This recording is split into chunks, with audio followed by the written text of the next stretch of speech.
Okay. Now let me find out where this thing is here. And then we will begin, I suppose. Which is this. What I get from you saying that landscapes are boring in a way, and that like now you're overlooking at the content, which then informs me that you're the kind of cat that when you go outside and you see, let's say, a beautiful sky or a beautiful lighting pattern, that you care fucking less about it because you're like, fuck, whatever. It's just life. It's just the world, right? Meaning, you seem like you have a little bit of contention in your voice, like I pulled something, pulled on a heartstring. Yeah. In front of your cow and your duck landscape and the plastic colors. No. But funny that you're saying it like that, though. But no. See, I'm doing this is a night move, right? This isn't a straight on move. I'm doing a night move on you, which is this, right? Which is that by you, like it has nothing. It has nothing to do. It has nothing. It's not that I'm overlooking the content. It's just I don't know. Narrowing, like, I'm not, just because I don't like landscapes or anything, it's just a personal preference. And I think your strength in art, I don't think it's suited for landscape and Capitol building. No, but you can't shift it to my strength. My point is this.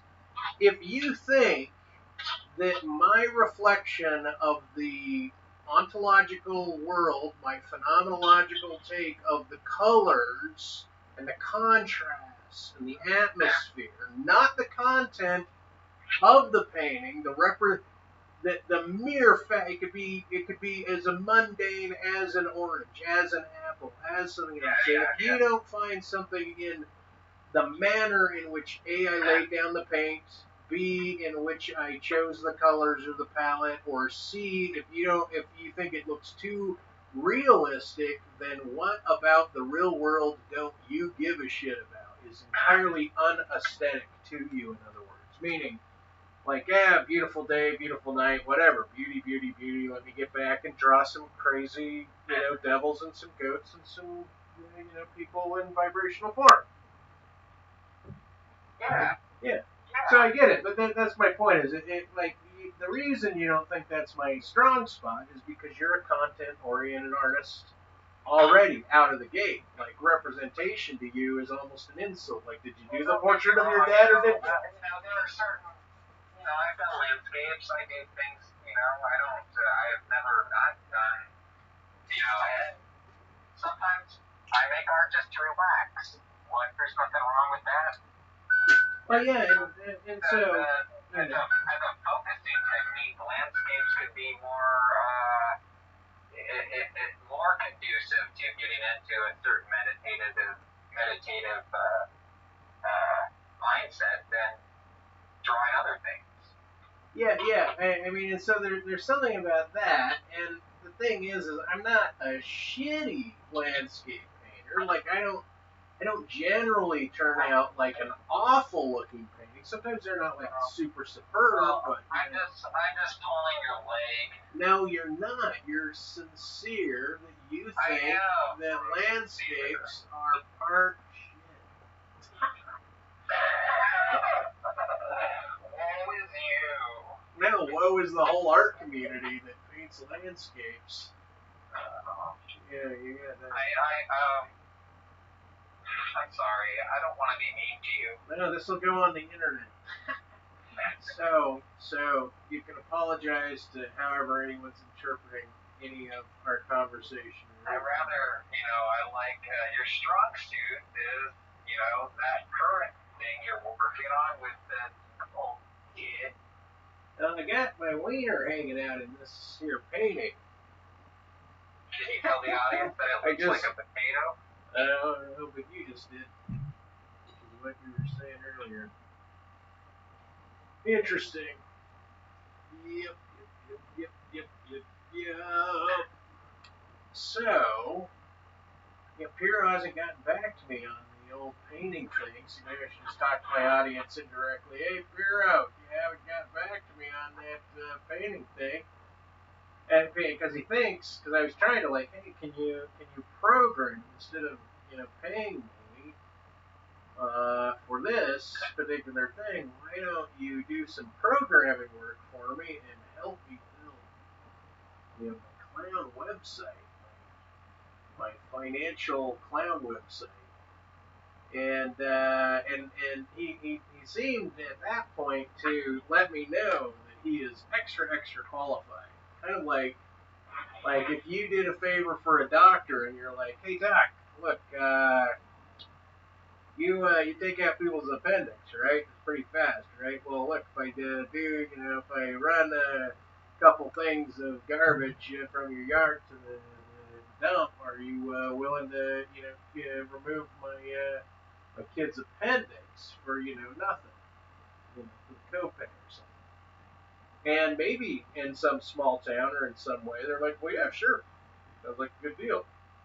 But this guy, Greg Piro, he's like a super specialist. Where it's kind of like, look, no way in hell you could move 6 of those things, but I need $50,000 and even 6 jump yard tricks. That's not going to cut it because I am top tier, full stack. Top of the line. I'm not bullshitting anyone. I'm good at what I do. Right? So see, Farrah, if you're listening to this, I know you're good at what you do. And I don't say that I'm amazing necessarily at what I do, but I'm impactful, symbolically. But and I don't actually know how much time goes into coding a certain project, or if you even understand the type of coding that I would want. But I did set an example of the coding that I would want. And so anyway, I think I may have convoluted something that he was convoluted. And now maybe, though, the thing about Piro, though, he also likes a little give and take, right? So, maybe because he was drunk when he was commissioning this particular thing, or proposing this commission thing, that he really wants to, like, yeah, maybe I'll hold back on that one. Like I said, he likes a little give and take. He's part businessman, he's part bureaucrat, he's part, what he knows is good business. Freelance. Coding. At least I think he's got that natural sensibility about himself. Anyway, so that was addressed to Piro. Who else should we address that I think listens to my videos? Probably, Ron Johnson maybe, and then probably that fella in Australia. Oh yeah, that one guy. I'll have to mention him later. His name comes to mind, and then Keller. No, I don't think he watches my videos. I don't think he's subscribed. Well, it'd be interesting to see you guys have a conversation about pain. Well, and that would be really interesting, actually.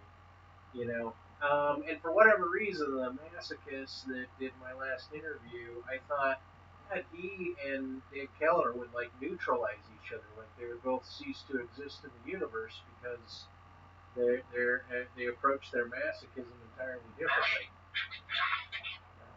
One is a performer and not into body of misalignment, even though he gets kicked in the nuts on the regular, and puts staples in his tongue and in his cheeks and in his head and shit on the regular. Dave Keller's more like, hey, look, I'm not going to take my medicine for a month, and I really want the government to make killing yourself legal. So I have a purpose to my life. Which is fine. Extreme experiences, and which has most of his content is just by reading the titles alone. It's just like gastrocardiac syndrome is one title, serotonin syndrome. I'm not saying the dude doesn't have it bad. I'm not saying I'm not saying on the titles, it's just like splenic flexure syndrome, CBD, worsening bipolar, Tarlov cyst, arachnoiditis results, cachexia, all these medical philosophical spasms. These are just the names of his videos. Well, it's probably because he's been diagnosed with these things and he knows the medical term for them. What's up, boy? Well, and so the thing is he. No, but it's hundreds of videos like this with these titles. Well, and the thing, I didn't even know that he had hundreds of videos. I knew he had a lot, and maybe he's just addressing them, and it's not because he has them. He's just that's what he's titling, or maybe that's just his moniker for the videos is to pick out a fucking disease and title his videos after it, and they have nothing to do with it. I don't know. I haven't seen enough of his videos. I've seen like maybe 4 of his videos total. Anyway, well, all I know, and what's his name again? David Deckel. It's what? Dave Keller. That's right. See, I think I shut that out because I said, I'm related by marriage to a Keller. And, but it's not, it's his first name, not his surname, last name. Now here I am talking with that, drug, and I start thinking of my yogic body meditative pattern.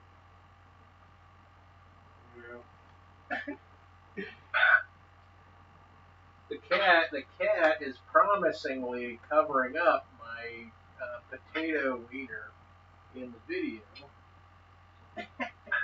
which is good. Which is good. Anyway, but I was also feeling like I was exploring the idea of Occam's razor by painting pornography or doing vulgar, salacious pieces or acts or anything.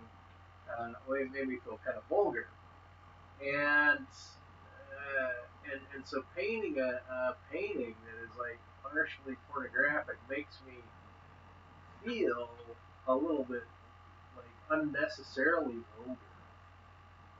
But then I got caught up in certain thing. I lost the point of what it was I was saying. Other than that black dot, which was pubic hair that you were commenting on before, is now like a clump of soil behind the shaft of the dick. That's what led me to believe that it was first. I thought it was a foot. That's right there, everybody. No, I was just putting some peach color there, like trying to knock back the hair pie because you misinterpreted what was going on there. But the thing is the lady's body is like it's pretty nice, I think. The woman laying against the wall. Like I thought my depiction wasn't bad in that. I guess the pecker does need more definition, otherwise it does kind of all blend together as one claw. Rosy paint. Yeah. See, what I don't like about acrylics, or especially right at this very current time, is that I don't have a palette. So what I'm using is the lids of 4 other paint cans as my palette. And I don't spread out a palette, nor do I think I have the right fucking well, maybe I do the right color, right? Yeah. And so I want to get close to the colors, but I think I'm ill prepared because I'm scattered. Like my place, I straightened up quite a bit today, but I feel like I'm living a little bit scattered. And that also has to go with like a greater overarching goal in life. Like I feel like if there is a grand destiny for my soul, that whatever that specifically is, this goes beyond this whole nurture a child thing and get that on, but it has more to do with with some overarching long-term directive with my life. I don't know what it is I am that I would become in 15 years, let's say. Right? I have no idea. Like, I have no idea what it is I look like. I think I'd be like approximate. Well, what were you 15 years ago? What did your future look like? Well, it looked really fucking bleak, because that was about 5 years after I got, hijacked, self-hijacked, away from the career. And then at that time I was struggling taking classes to get borrowed like secondhand software of 3D programs, and then struggling to get back into the job market, this time competing with people when before I was offered a position, and I didn't take it. So because I didn't take the offered position, and it was like some people, they have to take another job because, like Steve McRae, for example, that guy, he has a daughter, and he got some nuclear physics degree or bachelor's or something, and yet he had a daughter, and he got a job at Lowe's and became a manager, and now this is his great knowledge revenge against his future. What job did you turn down? Well, it was with Beyond Games to make video games. It's the video game making job. And that's when I went up to Seattle and Bellingham, Washington, and ended up laying hardwood floors and working for Amazon in a warehouse, making about $8 or $9 an hour, and the job that would have been making video games was paying $40,000. And they were, basically it was a school and a job all rolled into one. They were paying you to learn the video game industry. This is in, the very last part of the 90s, so it was still... It was a school? No, it was just a company, but essentially they were like, hey, we're putting you on the payroll, and we're going to teach you how to make the video games, and we'll teach you, modeling and layering and texturing and environments and scaling, everything, the whole works. But and then that didn't guarantee you a job. No, it did guarantee me a job, because I'm telling you what that is the job offer. I was offered that job. I was offered the job. I went in and interviewed, and the guy gave me that job. Right? He gave me the job. But the thing is I interviewed in, I think, June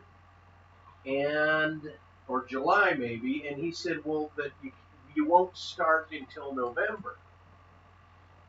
You won't start until November. Actually, I knew it was like 2 or 3 months. So from November, maybe October, maybe August, somewhere in there. I don't remember the month exactly that I interviewed, but anyway, the point is that it was set out about a month or a couple months in the future, and I really, I also wanted to I was like, can I start earlier? Can I get in there and start earlier? And he's like, no, it's, the season ends, or not the season, the sale of games is in November. And then we start on the new game, and we'll, the next year we work on a game for a year and we release it in November for Christmas sales. And that was the cycle of video game sales. And so he explained it, why it is I couldn't start early or shouldn't start early, and because they were finishing up a project. And anyway, I kind of know. I know the gist of your story. I know what happened. I don't know the exact specific detail like you were saying right now, but I'm curious. Did you ever follow up with the company? Did they ever release a game? What game did they release? Oh well, they had some Bumblebee game, and they were shortly thereafter co-opted into, what is it, Blizzard. They became a part of Blizzard. I think it's Blizzard. And so, even though the company Beyond Games, if you Google Beyond Games, there still may be a company structure, but I don't think they themselves are producing games. But they have a history with Blizzard, and then they got co-opted, or they ended up changing and moving into this other company. But they did have about 4 or 5 titles under their belts, but I don't really remember what they were, other than I knew one of them had to do with a bumblebee in a city. And but they've had some high end stuff because their work was co-optable by Blizzard, and Blizzard's a huge game, or was. I don't actually know where they're at in the market now, but so that's my point though. And then the remainder, so then, 2 years later, roughly, just almost 2 years later, I show up to the guy and I'm like, hey, do you offer any jobs? He's like, no, we got too many kids coming out of college. And so then at that point, I immediately tried to get the software that they were using, and it cost $25,000. And I was like, okay, I don't have $25,000. So then I tried to use torrent and bust it and find key codes and get it. And at one point, I had a version of Maya that was pretty good. That I didn't essentially have the software until probably 2 years after I got back and was turned down. So I was already upset because I didn't know how to get it. And then even with the torrent and the crack codes, like I got one version to work, and then about that time is then when I took a quarter in a community college. Instead of a semester, I took a quarter uh, of of of Maya in 3D, 3D Studio Max, and I just tried in that moment to produce a portfolio piece. So I was like the best student, or one of the best students in the class of like 20. And I produced something, and my teacher really thought, like, man, you got such good motivation.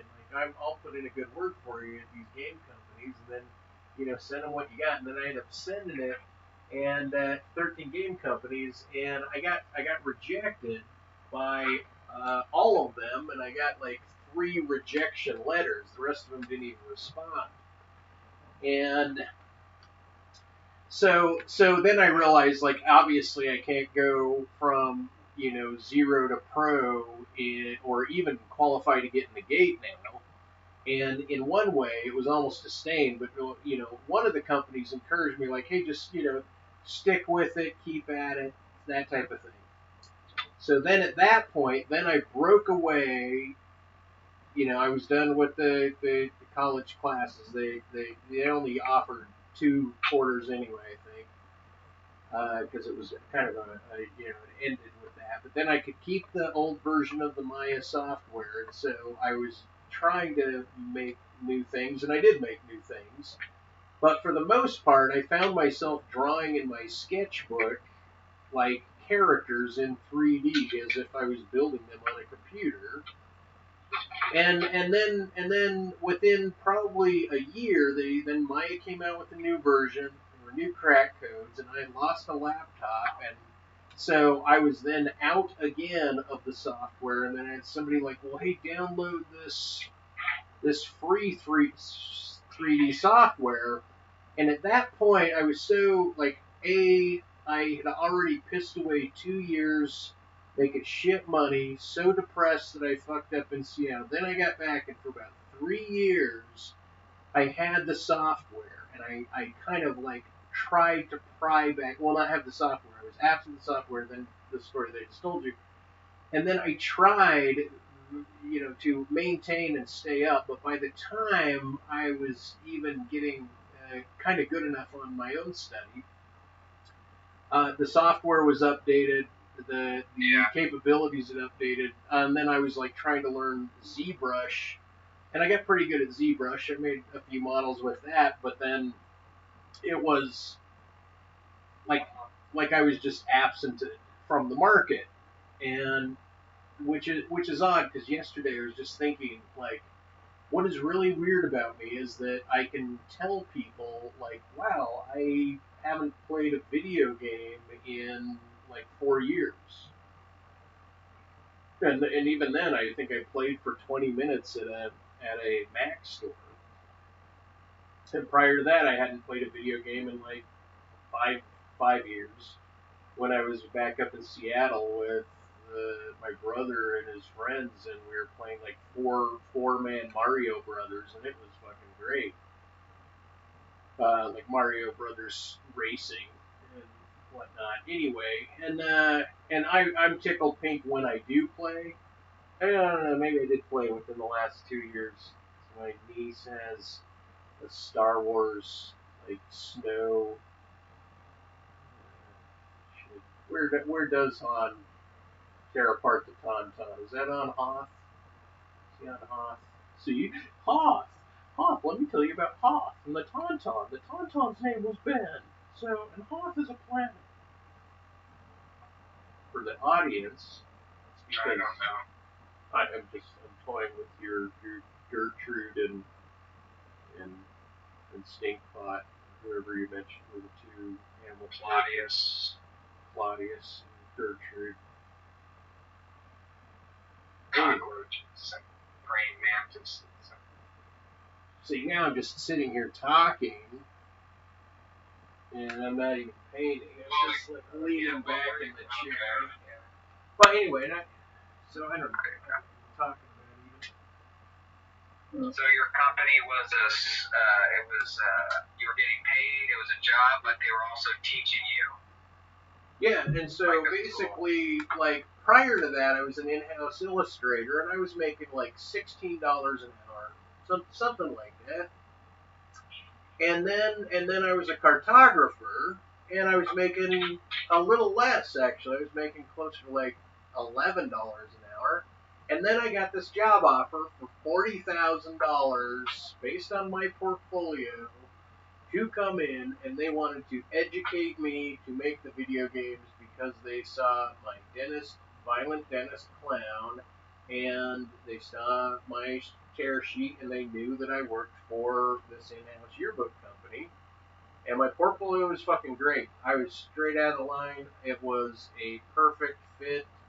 And even though I wanted in there early, then when the guy appealed, like, hey, come up and help me with this case, and if you can get a job here, you can get a job up in Seattle. There's game companies up there. That's where they kind of came from. And I just, like, presumed that an offer for a job was the same thing as being in close proximity to companies that make games. You know, it's like, oh, that's the same thing as a job offer. And so somehow I just allowed my care for that guy's project to become more predominant, more soulful. Like, I cared more about that guy's well-being, and I thought kind of like, well, I'll be okay. But, you know, it was also a difficult decision. Plus, I was dating this woman named Jan who was working for Delta, and then she'd fly up to Seattle, and we were kind of seeing each other for a little while. But then I was just losing my mind because I was also like, I don't live around you anymore, Jan, and I don't know whether or not we can be together. It was a 2-year gap when you turned down that offer to go to Seattle. Yeah, and, you know, and I was up to Bellingham and working up there and talking to them about the case, reading case files, and then we'd go work hardwood floors, and we'd be out in these random hotels somewhere in you know, either Oregon or in Washington, and driving all over doing hardwood floors and talking about this case every now and again. But for the most part, at that point, early on, I was like, I have no business being here. And not out from the gate, but it was probably like what had happened was, like, I think, like, I started to go mad right around that time. Right, what does that mean? What do you mean? Well, meaning I think that somehow there was something that the problem between possibility and reality became really tested. Like when you're younger, you think of all, you can think like of your future, and you think, wow, the possibilities are really wide open. But then as you age and you realize you get into grooves and into genres, and you're kind of like start to develop who you are, and you solidify in that, and so there's fewer possibilities. And I think that I was losing my mind because there was this tension between what was possible, right? Meaning it's possible that, hey, I'm going to be fine, I'm going to do this and that and everything, but I think just the fact that I left the job wasn't so well articulated in my mind because I was still in my head thinking, oh yeah, well this will come to an end, and life will pick up. Like I just felt charmed in my life up till that point. Like my life was charmed until I was 29. Like I think I had a charmed life until that point, and then I even had a charmed life after that. Even after all this depression. 2005 is when I met Carrie, who I think was, ultimately should have been my wife and the love of my life. I mean, she's the person I got along with best, and I wanted to be with her, and she wanted to be with me, and so that was charming. And that was 5 years, 6 years since the job offer, and 4 years since I had come back trying to reclaim the life that I lost to Amazon up there. And I mean, in other words, then when I was up there for that 2 years, it was like just this slow churning, kind of like the way what do you call it? Not a backhoe, but a something with a convex, elongated half cylinder on the front, a bulldozer. The way a bulldozer rotates the dirt in front of it is the way my depression came up sublime me and crashed in front of me.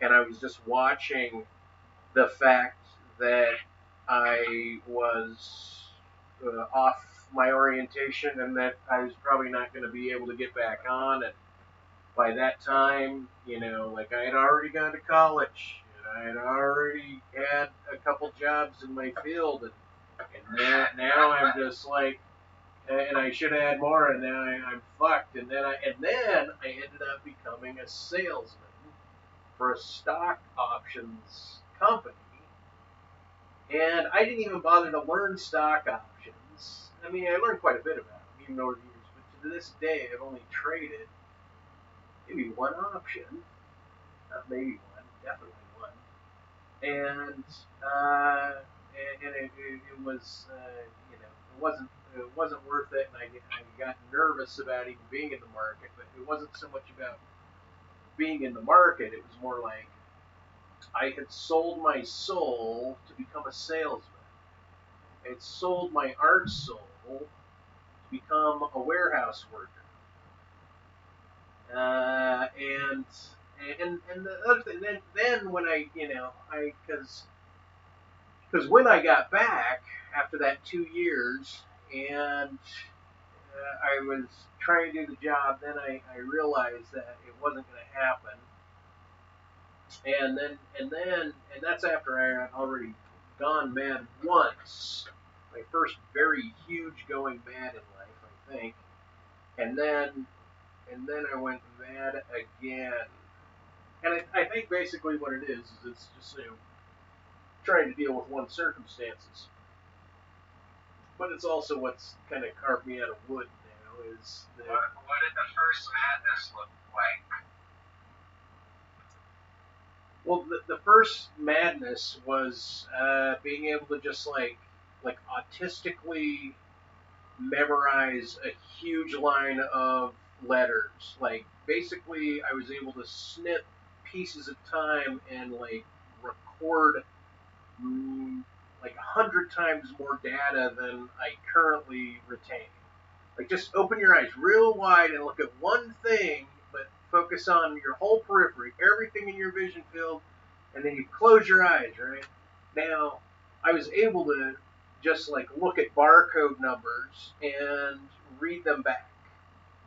right? Like just kind of quickly comprehend all of them, not one after another, but almost like all at once. And so there was something like a process where I was learning a photographic memory was kind of a byproduct, and but that that was short lived, and there was a lot of like mental energy being burned. But I remember demonstrating it in front of, like, because I demonstrated that at the hospital to the nurse, meaning that I read a string of probably 15 numbers backwards from her sheet that she was reading. She immediately called in the doctor and thought that there was, like, obviously we've got a problem here. And it wasn't like wow, we just found a smart Goodwill Hunting guy. It was more like, something's fucked up with this guy. Cause, why were you in the hospital? Well, because by like, at one point I was like, I wasn't able to go to work, and I think I ended up trashing that job at that time. Meaning, so sometime between hardwood working floors and getting back, and up in Bellingham, I was going back down to Seattle, so I was kind of doing the hardwood floors on the side part time, and almost like the moonlighting for Amazon warehouse, but that was in more north of Seattle, or south of Seattle, and Bellingham is north of Seattle, and so I was already working graveyard at Amazon's warehouse, and there was just something so depressing. Meaning, I had realized by this time that I was working in a warehouse doing something outside of my wheelhouse, my career field, and that I felt like duped into it, even by my friend then. But at that time I totally like I didn't own it, right? I was just like, God, I can't believe he brought me up here, and I have no play in what it is he needed help for, right? And I thought, well, hey, I'll just figure this out, and I'll just deal with it, because I'll just deal with it, and and more or less I was taking ownership for what had happened, but it was also at almost the notion that I was waiting kind of for an apology for the guy. Like, okay, you just, I think what I was realizing when I first went mad was how it is you can't have back your past. It was a slow process, and that's my point. When you mentioned that you were in a hospital and you couldn't work, you were unable to work because of mental health issues? Well, I had gone through an identity thing, so it was cutting and pasting at the weird time, kind of like the Windows sign. If you wrapped the Windows sign, which is basically four boxes, they're akin, that hang amongst one another, right? That look like a square, and there are four squares of different colors. But if you outlined that, and then you took away, meaning you could build a swastika out of those things, kind of like those games where you have the four paper that you fold and you put on your fingers, and you can open them.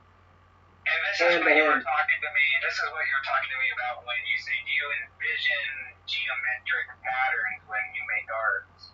Oh, well, partially, yeah. Like, partially, there was almost like the idea of those origami kids games, that you play, or four square, and then the idea of swastikas.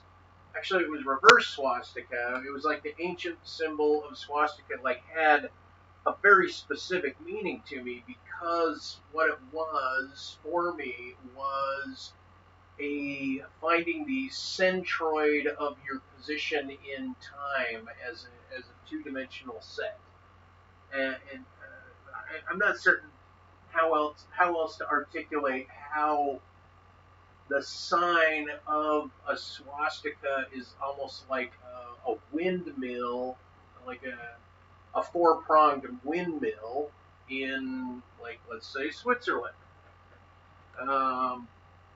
Yeah, just some old school thing that has a fin on it. Continue with the example. Well, anyway, the point is that, you know, Windows just sits there straight. It doesn't spin. They have other icons for spinning. They don't spin squares, because if you span a square, you might read it as a swastika in certain cases. And that's part of my point, is that if because I was cutting and pasting these little portions of my life in my mind, meaning I was freeze framing them. It was almost like I was trying to analyze where I went wrong over more things than I had gone through before. And it was a huge self-analysis. So I was doing a historic analysis, and I was losing my identity. So I shaved my hair and my whole body and my eyebrows off, and I was then going out into public. Not that just the mere act of doing that was anything, but for me at the time, it felt like a type of identity denial. Like, oh, I can't be this guy. Let me shave everything off. Right? Like I absolutely cannot be who I am. I was like denying that I could have possibly fucked up my whole career and my economic futures. But I was coming to grips with the fact that I was that guy that did that, and still I was looking for some you know, I got some sympathy from the guy, but I still didn't get anything that was even akin that he would have been culpable for what seemingly was like drawing me into empty caverns. And so when I was playing my album yesterday, I have this quote of, you know, don't get drawn into empty caverns, or these certain things lead into empty caverns, kind of like going into a dead end or a cul-de-sac. Yeah, it was actually in my player, and I found out my player has a cassette player in it, so I was playing a cassette. And I was like, So you have the sound collage thing. Yeah, I did find that. Is there any way you could upload it onto YouTube? Well, see, you had come to mind because I thought, God, did I task you to upload that to SoundCloud? I tried to. The laptop had a virus, and I wouldn't.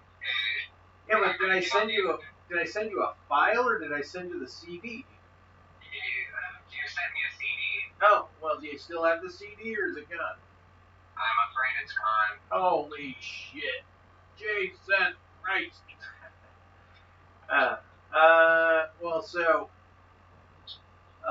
Well, that's okay. I can play some of the songs right now. Maybe we should. Can you play from start to finish? I could, but I won't, because I think I did do another recording already where they did a play on this. Let me see.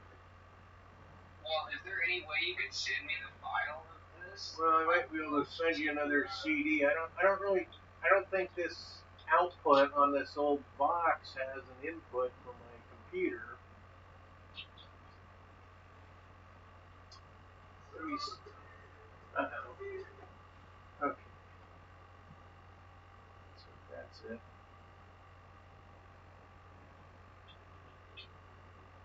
Yeah, great. See, I don't even have my... And maybe the other reason why I'm not doing a hyper-realistic painting is because I'm too damn blurry-eyed now. I can't read.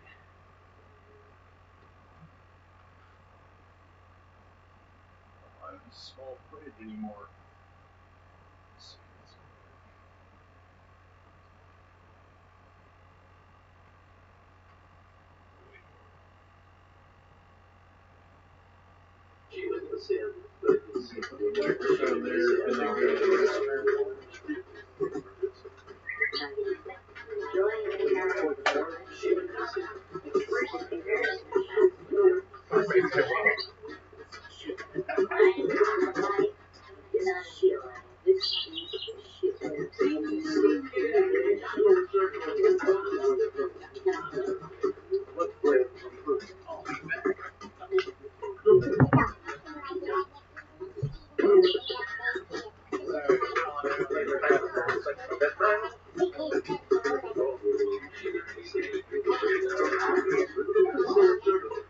Well, yeah, certainly. Actually, I'm going to leave you out here with it.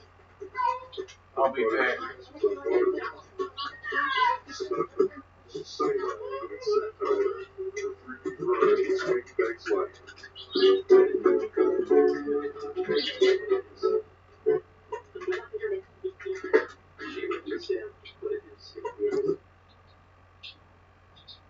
Yes, it's true.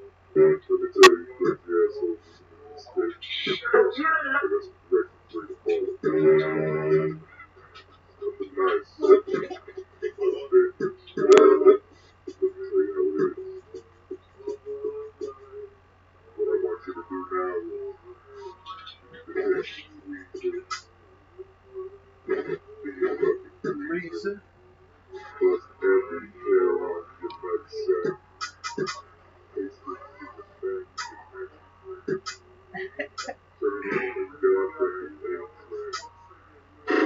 And hit that bit where she is. Oh, man. This is the highlight of your career. I really enjoyed this. Well, that's good.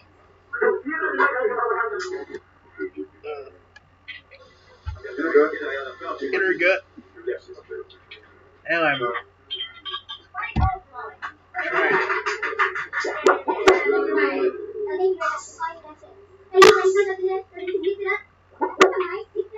Come on, Mike, mix it up.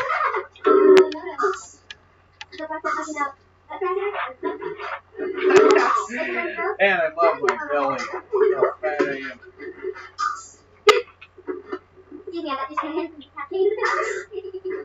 I'm not gonna go to no white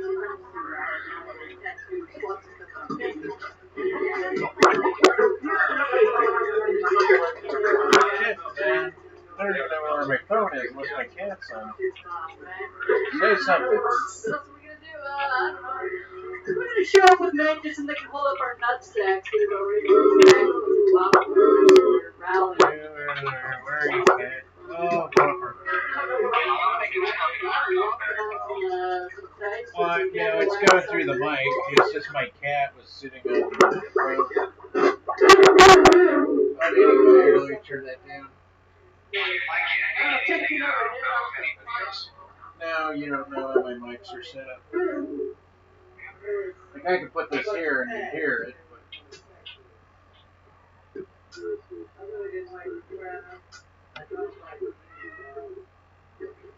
No more for you, kid.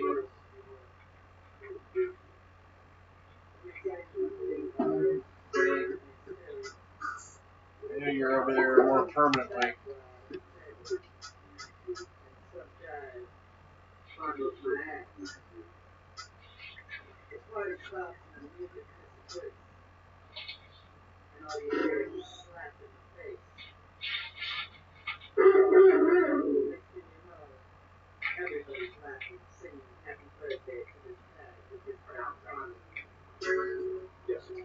Yes, it's true.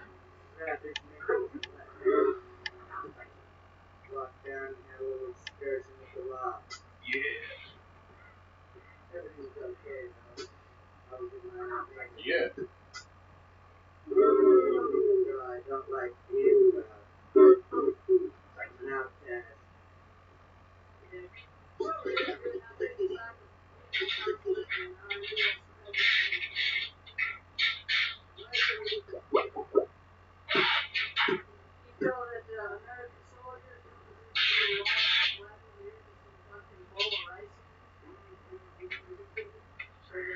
bowl of rice.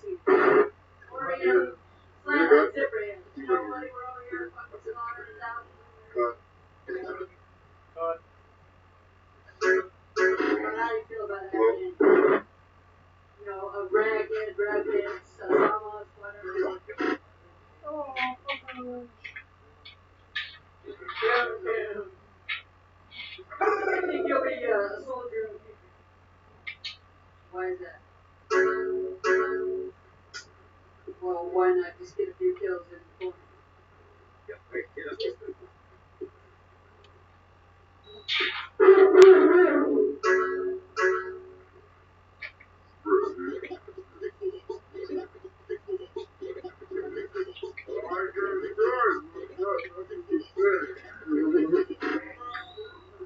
Crazy how Yes.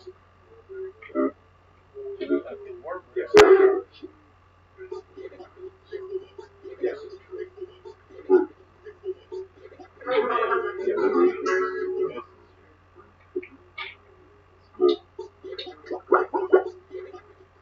Murray rip.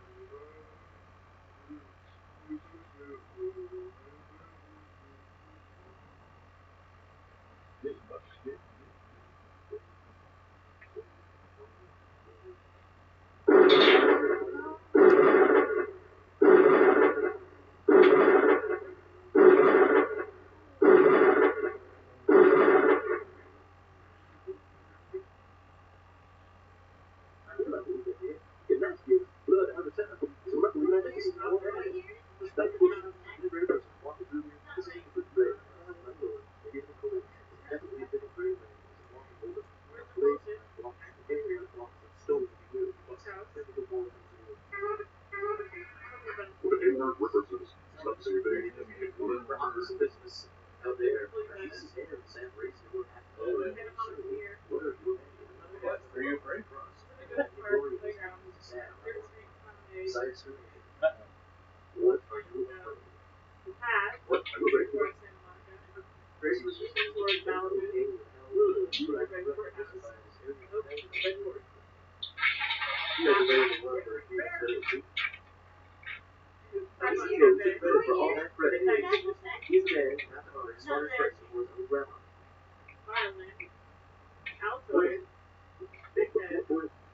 If I would be anything else, it would be right now.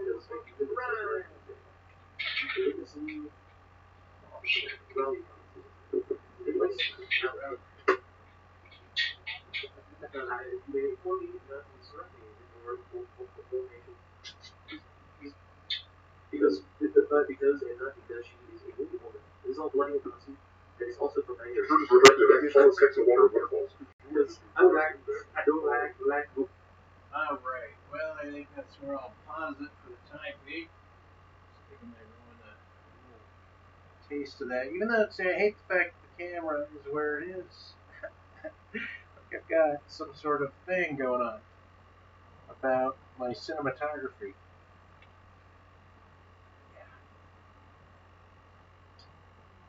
Alrighty then. It must be on mute. You must be taking a dump. And let's see. Okay.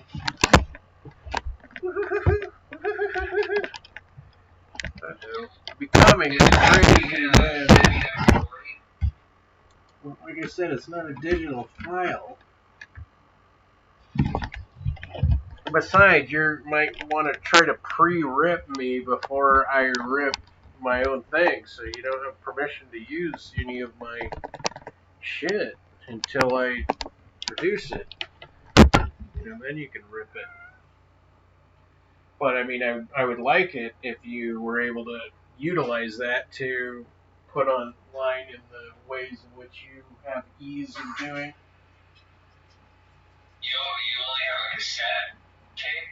No. That's a CD, and I don't have any other. As far as I know, I don't have any other copies of it. So I know there's some CD burners and some other software that I can probably use to, make something happen. But I mean, and why would I trust you with another single CD? It's like you lose shit. You like what you hold on to what you hold on. You're responsive to your moment. When you feel like you're bad, like you lose shit, kid. Not trying to say it like that either. I'm just trying to say, like, if this is the only one I have, I would rather copy it here somewhere before I send you down like the last CD that I have. Otherwise, I could just do a mic carryover of the whole thing, like just like I was, and just get out of the room, try not to interrupt it. I actually think I might have a video called Mike's Mayhem, also that is the whole album already on YouTube. Was it a private video? Well, I might. I don't think so. So, One of the videos that you uploaded. I'm just saying. I think I have. I think I've already uploaded it. Is all I'm saying.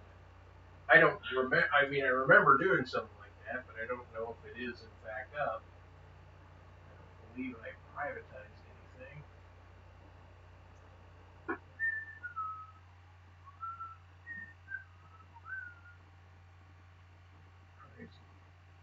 Crazy this painting. Crazy how I've been working, quote unquote, working on this painting, and it has gotten no better. It's gotten no better since I started. Say that. Anyway, and so I, out of the madness now life, I had to carve myself out of wood and get over all the little things, and then reinterpret things, and I broke my own heart by leaving my girlfriend eventually, and after a devastated career and a devastated relationship, I guess I devastated my body, I guess between her and the other events, I met the artifacts of the supernatural, the other world. I was somehow gifted insight into something, or given, I should say gifted, merely incidental that I happen to be tagged with whatever the supernatural knowledges that I have are, that make me mad in the rest of the world's eyes. But if it wasn't for Carrie, if it wasn't for the other things. When did you, the context of those recordings, where were they placed at before? Okay, so this is already after I had come back from Seattle and applied to the job, and meaning and got refused again. So this is at the beginning though. But I already realized I have to go get another job, and I was working. This is also when I circled back around to my high school girlfriend and picked her up, and so I'd gone to LA after I realized there was no way to recover my life, and so I thought the best thing for me to do is just go back to LA, and then I went down there, and then I called my old girlfriend in Utah, and then I ended up, she flew down, and we got together, but then she realized, oh, you had the first abortion because you're not financially eligible, and now what? I'm pregnant again, and you're still 10 years later not financially eligible? I'm killing this thing. Well, she never said that, but I figured she had her reasons.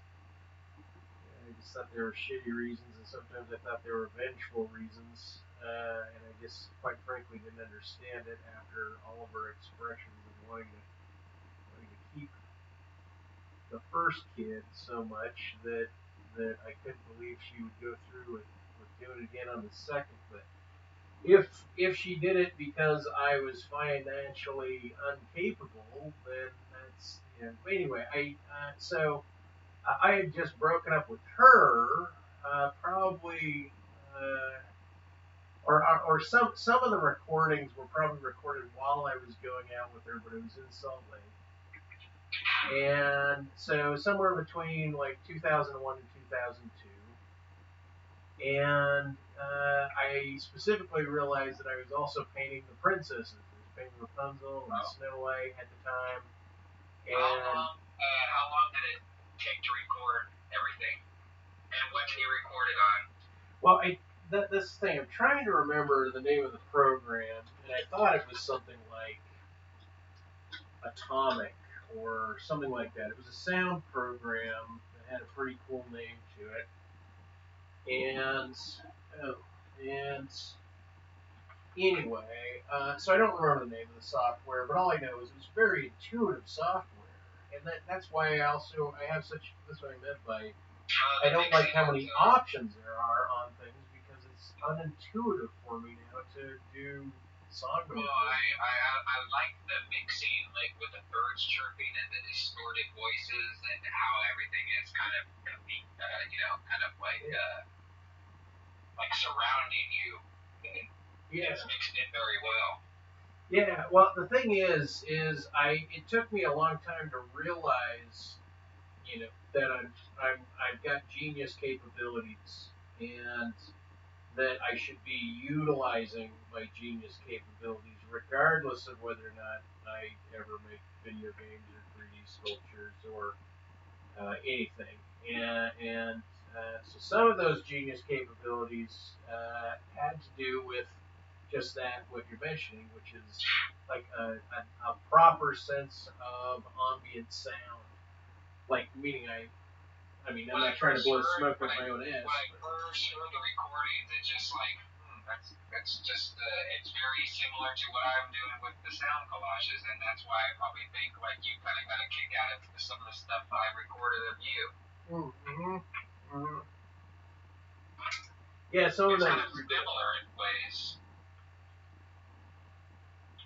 Yeah, it is similar, meaning that that was the thing. And then when I thought like, man, this CD might be done forever, I was kind of panicked, like, ah, shit, that was really something. Well, I'm glad you still have a master copy, even though I lost it. I'm sorry. Well, no, I gotcha. Well, and I'm glad I have a master copy also, and I would like to get the whole thing done and distributed, because as much as I thought, like, man, too many people are gonna find got Hitler voices or racist comment and drop my N-bomb and such, that in the modern day it might be fine, but then I was also like, God, I was believing, like, man, this is just gonna be controversial. This is just gonna make me look like some hillbilly right winger or some really biased, bigoted whatever I am. And then I thought, God, is it?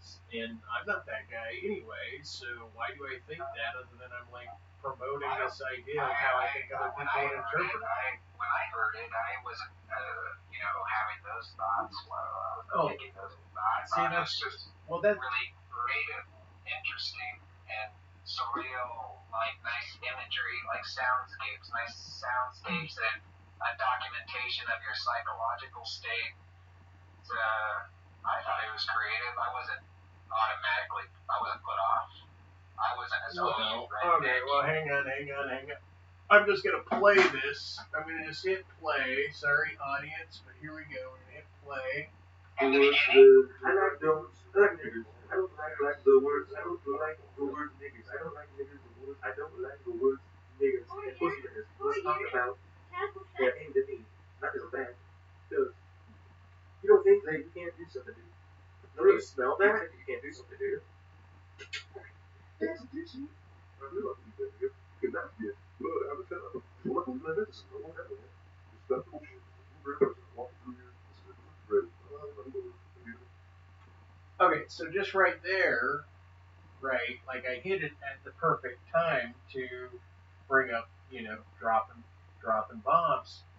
And at the same time, like I felt like it's open, like I think it's open carry on being able to say anything that you want, like, delegalize the N-word, but meaning I don't want to push modern community guideline issues, because that's not even the content of what I'm producing anyway. So, but meaning my nervousness of publishing, even though I think I've already published it, is that it would be called out for that. But I thought, why don't I try to sell this album? Right? Why don't I? How do I go about selling this? Why not? You already sold your soul. Yeah. Well, if I sold my soul to be a great artist, I don't know whether or not I got shorted on the deal or not. And at the same time, the idea is, like I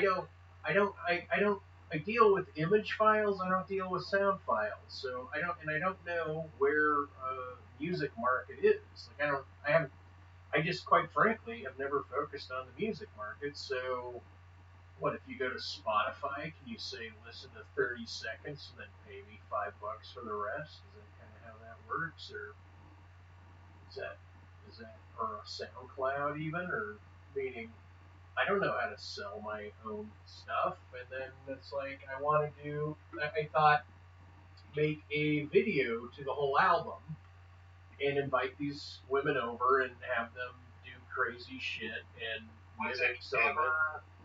Was it ever open to using those clips in your documentary? Why did this occur? Well, either I didn't have the album, or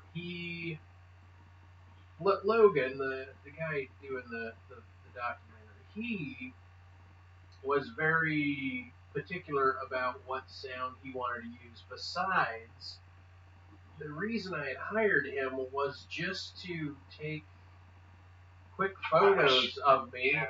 Anyway, I wish you would have hired somebody more creative to do your documentary. Well, the thing was, I didn't hire him to do a documentary.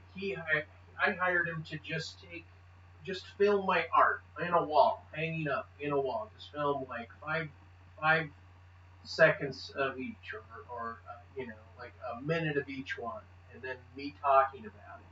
That's all I wanted. Like, here's a painting, here's me talking about it, done. Next one, here's the painting, here's me talking about it, done. Right? That's what I hired the guy for. And then 5 years later, he's turned out a documentary where some of that is, and I still don't have anyone to say, here, this is, and now it's incumbent upon me to do it. But I kind of like the idea of having outsource filming as a specialty, and that's why I hired the camera guy, and then like someone that's really good at editing and shit. And I mean, when I met him, I thought, hey, he's good for the job. He picked up the job, he did it, but then all of a sudden he had like a ticket to New York, and he knew I had a couple friends in New York, and then he was like, hey, I was out here in an interview, you know what, I want to do a documentary on you, and and art and stuff, and then that's the route we went, and but it took, I just felt shortchanged by not getting what it is I wanted in the first place. But ultimately, the documentary is actually, in my mind, really cool. Like, in my mind, I'm like, you know what? That is a legacy piece, and it's cool. And that's how I look at it, right? I don't think, I'm not worried about repercussions other than possibly, like, my niece. Like faking your suicide and emailing it to the guy? No, I don't. That whole.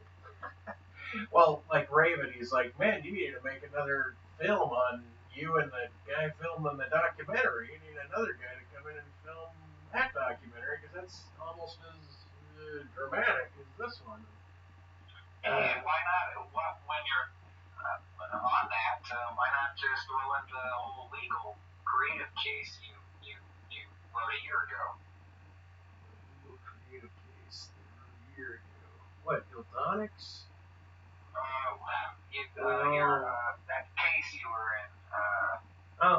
Right. Well, I don't want to talk about that case. It hasn't been officially closed yet. I called it a manifesto. You Right. Well, yeah, no, it was kind of a manifesto, and I don't know if you read the case. Did I send you that whole case file? You just emailed me bits of it.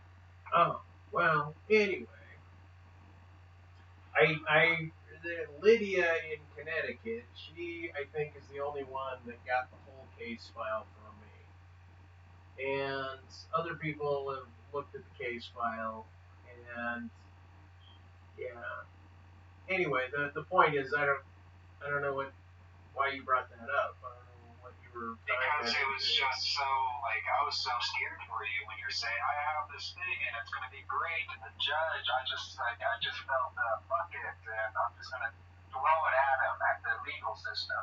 Oh, yeah, it was kind of... I was worried, well, that's like, almost like you're threatening the judge, and I was scared for you. No, and I was scared for me, and now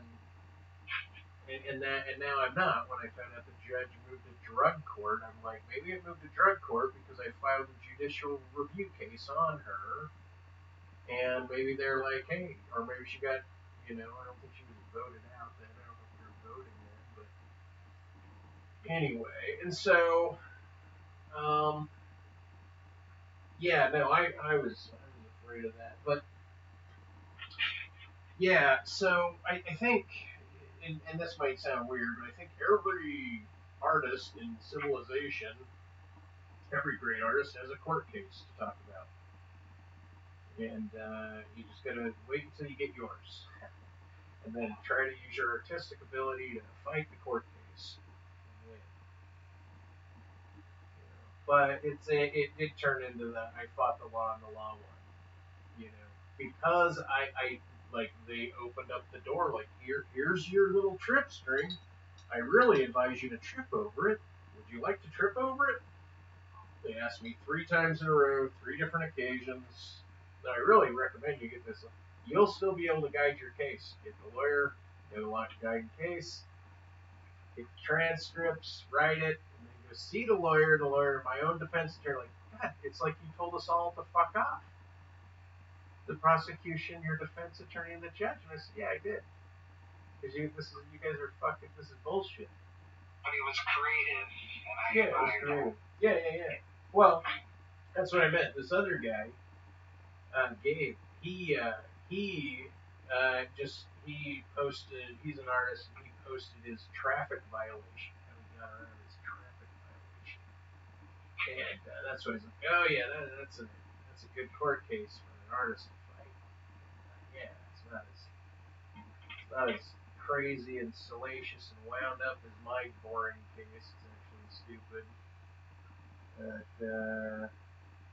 But in any case, the idea, where do you recommend you sell sound files? Where would you say, yeah, go to this website and set up an account, upload your thing, and then, people download it, you get paid?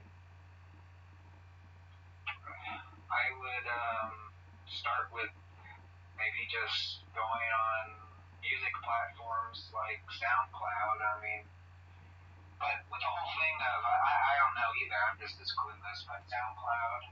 Oh. But as far as getting your foot in the door and like getting a fan base, I don't know, that's locally. I think you kind of have to. Well, I wouldn't be able to perform it again. I can't go out and perform that whole CD anywhere. I mean, if that's what you were trying to drive at, not that you were, but just presuming that maybe that's what you're going to say. You would have to find a niche audience, people who listen to outsider music, and then help you from there. Word of mouth, and then you would have it uploaded on SoundCloud, and I don't know, build a slow following through word of mouth locally. Well, and or just look to different, I don't know, local outsider music labels or something, or just people who are interested in this kind of thing. Well, I don't actually know who my audience is. I don't know if it's ragheads, or Isamas, or whatever I was saying in that history of ethnic slurs, and that, you know, it was just good to record some of that. I thought. So how long did it take to make it, the whole thing? I don't know. I think it was fairly short. I think it didn't take all that long. What about the mixing process? No, even that. It was almost just like I was able to somehow like go to a site and find exactly what I was looking for. Like, okay, I'm going to use John Wayne's here. Like, Christ out loud, I'm going to kill it. I'm going to belt it.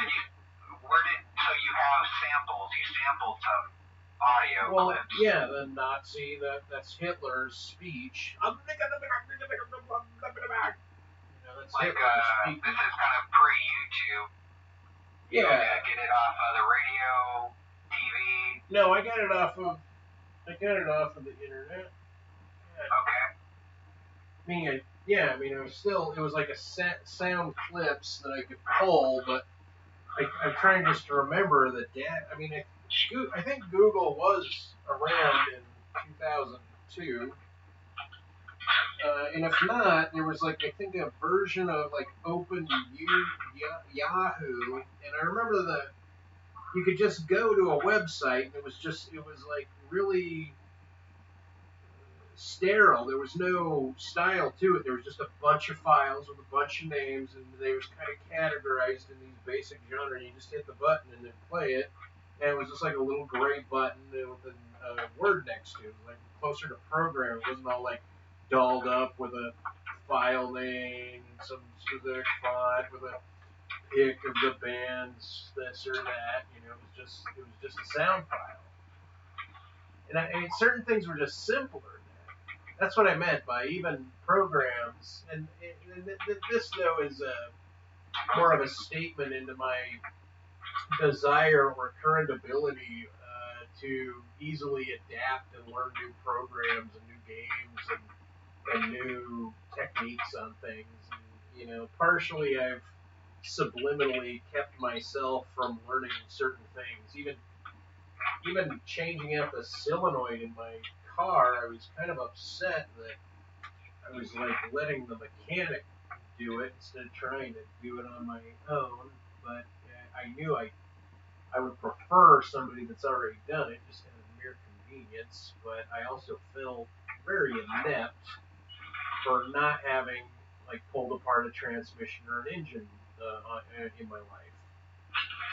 You know, I mean, I feel inept compared to guys that can do that kind of thing.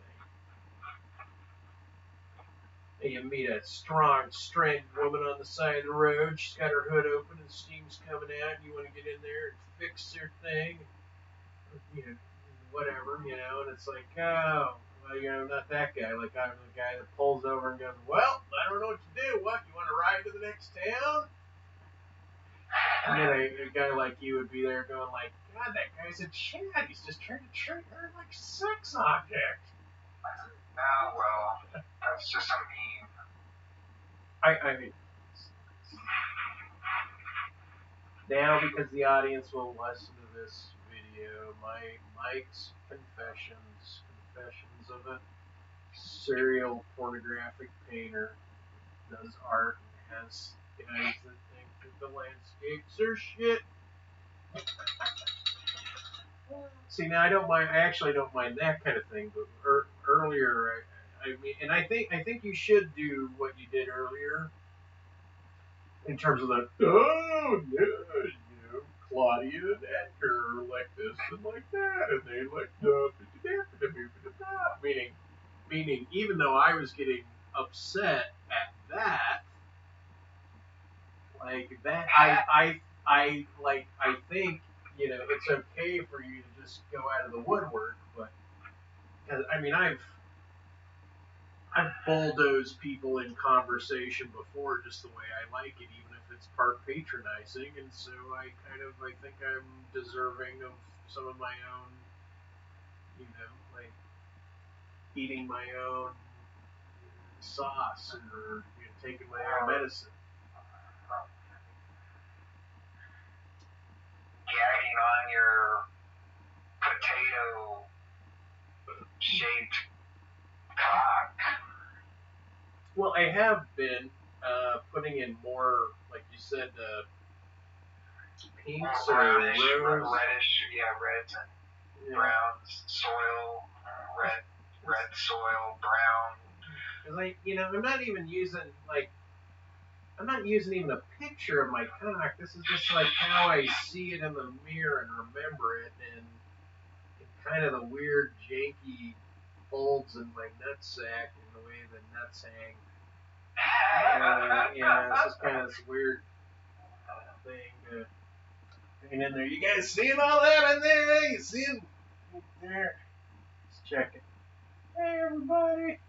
I wish this was live so I could get your real feedback in real time. And maybe next time, I'm not listening to Wolfram language videos anymore when I can talk on my own and not talk about the difference between space and fields. But I do like listening to those lectures because they get me. Like I pick up some of what they're saying, if not a lot of what they're saying. Like I'm following along in their dialogue, and then I keep thinking of thou art that and thou art that, and say instead of reading Whitehead, let's say we're reading with Whitehead. And so they'll say that kind of thing, but then I get the reading with too, meaning that when you become the author in your own mind and all of your environment becomes that author, then you are in fact reading with them. You're like captivated. You're guided away. There's no meaning the sensibility of saying reading with makes sense because I get the sensation, or I'm capable of reducing my sense perception, my subjective phenomenological experience as like a cooperative effort of data that has me at the center. So all things are not only informing me of them, they're informing me of me. And it's that secondary one that allows me to say thinking with somebody, right? Instead of just merely reading them. But then again, and the thinking with video also includes an idea that he does have an audience. And so even though he may be reading Whitehead, he knows that, well, you're thinking with him because you're not reading him. Or something like that, right? There's a way to easily justify the with claim that's different than the traditional with claim interpretation, which is precisely my point with a lot of people, is that if you lens scope, when I say lens scope any topic, what I mean by that is from some other angle, you can criticize anything. You can criticize a word, you can criticize content, you can criticize meaning, you can criticize style, you can criticize delivery, and you can see any of these things from opposing fields. You can be the biggest critic of your own artwork, and you can be the biggest petitioner and lover of your own artwork. Or maybe you can't. Maybe somebody loves your artwork more than you're capable of loving your artwork, because to you it's like a natural thing, but they love it more. And they can't get over how much they love it, even though they're like, well, I'm not going to spend my own paycheck on a print, but I really love it. Anyway. So I don't know. And how do you come across, like, how do you describe your own entering into a painting that you're doing? Like, how do you describe how you're entering into? It just starts from an emotional, it just like I guess a personal emotional experience. A lot of my pieces stems from almost I wouldn't say reaction, but it does start from personal experience, an emotional mindset first and foremost. So does the sound that goes like this ever influence your emotions? When you're getting emotional, does this sound echo in your head? It goes, "Gee, gee, gee, gee, gee." I guess not. So that's fine. That's fine. But oh man. So I'm painting now. Are you painting? You're not painting. No. I know you're not painting because you can't paint while I'm painting and vice versa. And so I'm painting and I know you're not painting. I had to double check for the audience especially. It's that synchronicity thing which makes me think that if you and the goat got into the same actual time zone, that it'd be like coincidentally inverted. And then you'll have a whole new field of dilemma to get over and a new field of interest. Actually, it'll be interesting for you. Like, wow, we got to know so much of each other, but now it's interesting to wake up and have coffee with you and your husband while I'm over here in Switzerland. Yeah, I'm such a fucker. I just find myself getting, how much of your artwork that you produce actually do you think is influencing your behavior or manipulating your behavior or actually serving as some sort of magical influence over your behavior? Well, all of it. I mean, I can't give you a percentage on it because in one way it's all or none, meaning it is also paint. The act of painting is itself a different kind of attention to space and an attention to, like, you have to be rational but you don't have to be logical. Like, that's probably why I put a lot of symbols in, is because painting is a rational orientation of contrast in an aesthetic visual field. And so the ordering of paint I say it's rational, and there is a logic to color theory, and yet at the same time, it's not the same kind of thinking that arguing is, or thinking with Whitehead. Uh-oh, we lost the connection, which maybe is a good thing. Or maybe I'll just call back in a minute.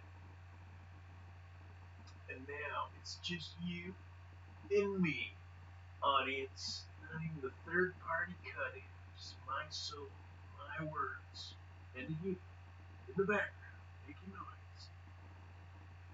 And that song about Jar of Hearts has some application to this jar with a heart in it, and this over here should have a heart in it. Oh, pretty little upside down petri dish of stewed heart. Yes. No.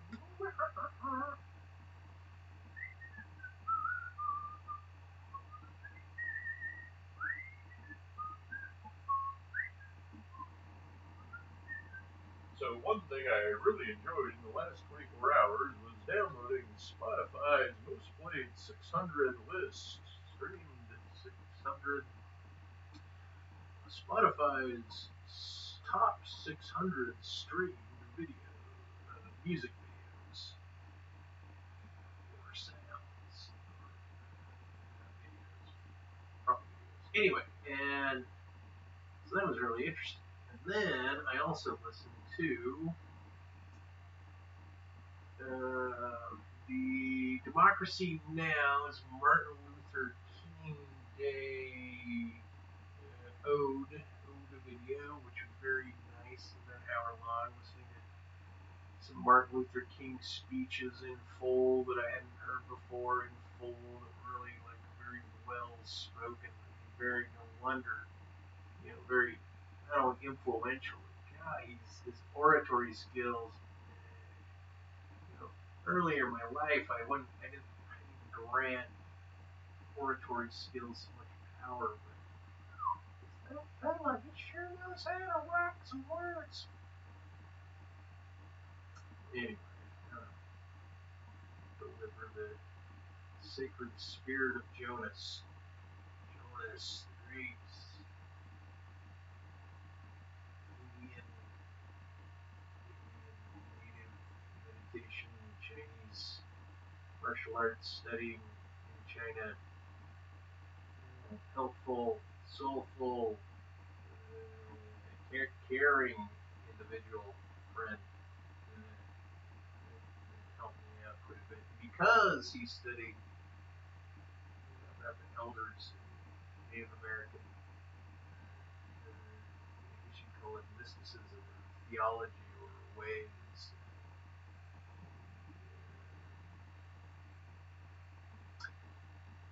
His form of healing was of the Foley, the nature sort, the communication sort, the rah-rah, just base, like in lieu of a father figure when you're in a whole different sort, like, or a friend, advisor. This guy had a natural means, natural way of assisting me mentally in some really rough times in life. See, I think my cat, sometimes I feel like someone's breaking into my house, but it's just my cat jumping through the window. Okay, so I'm thinking about interviewing Robert Williams. And those of you who don't know who Robert Williams he is the founder of Juxtapose magazine. He did the Appetite for Destruction album that has the robot, the alien robot raping the woman next to the fence. It was very offensive. So he was offensive, and then he started Juxtapose magazine, and he's still alive now, and so I'd like to interview him. He's a much older guy. I had the feeling his recommendation that I don't continue with illustration had to do more so with the fact that maybe I was going to produce more objective artwork than or bad messaging artwork than Robert Crumb or something like that. Which is who the documentary maker Logan was trying to ode my documentary to, World of Mike Fahl. It's looking up on YouTube. It's under Logan Macdonald. Yeah. And I was thinking about that guy. And, try and touch base with him, see what kind of projects. Last time I talked to him, he's like, yeah, I'm working on this comedy. And then the time right before that, I tell you, hey, fuck off. Fuck off. Oh, and what I did finally caught up to you. Our little fight was, you took it seriously, but you can't forgive me? One of those forgiveless people? Some people that just incapable of forgiveness. And other people realize that forgiveness is actually the shortest route to revealing that you're smarter than the average bear. Forgiveness is kind of innate, but you can reopen your lack of forgiveness gates and say, I need to re-forgive myself for that previous indiscretion. I don't know if this Spock character. See, I'm drawing Spock. I don't know if I just gave him these ears and he became Spock. And then like Spock. It's just a Vulcan. It's not Spock. I don't need any creative license arguments. Yeah. Any trouble from the Star Trek people. But anyway, so originally these were all going to be self-portraits, but then this fella down here, he's bald a little bit more, and then Spock is Spock-like.